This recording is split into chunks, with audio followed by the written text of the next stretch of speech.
তো hey guys, welcome back to my channel. আমার চ্যানেলে তোমাদের স্বাগত। আজকে আমি ফুচকা বানাচ্ছি, তো সেই রেসিপিটাই তোমাদের শেয়ার করব। আর ফুচকা বানানোর শেষে কী হয়েছে সেটাও তোমাদের বলবো। ফার্স্টে আমরা আলু সিদ্ধ করতে দিয়েছি, অন্যদিকে 1 বাটি সুজি আর 2 চামচ আটা আর সেই বাটির হাফ বাটি জল দিয়ে দেবো। এখানে দেখো ফুচকাটার ডোটা মেখে আমরা রেস্টে দিয়েছিলাম। তারপর এটাকে আমরা ভেজে নিয়েছিলাম। ভেজে নেবার পরে অন্যদিকে আলু সিদ্ধ করে আলুটাকেও মাখিয়ে নিয়েছিলাম। তো বিষয় হচ্ছে পুরোপুরি সব জিনিস তৈরি হয়ে যাবার পরে আমাদের জিনিসটা হয়ে গেছে উল্টো। আমরা এটা ফুচকা বানাতে চেয়েছিলাম, বাট হয়ে গেছে এটা পাপড়ি চাটের মতো।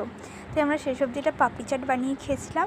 পাপড়ি চাটের মধ্যে যেমন আলু, শসা, আলু, পেঁয়াজ, লঙ্কা, বা অনেকে লঙ্কা দেয় না বা পেঁয়াজ দেয় না, তারপরে সস, আচার, চাট মশলা, যা যা মশলা দেয় সেইভাবে বানালাম।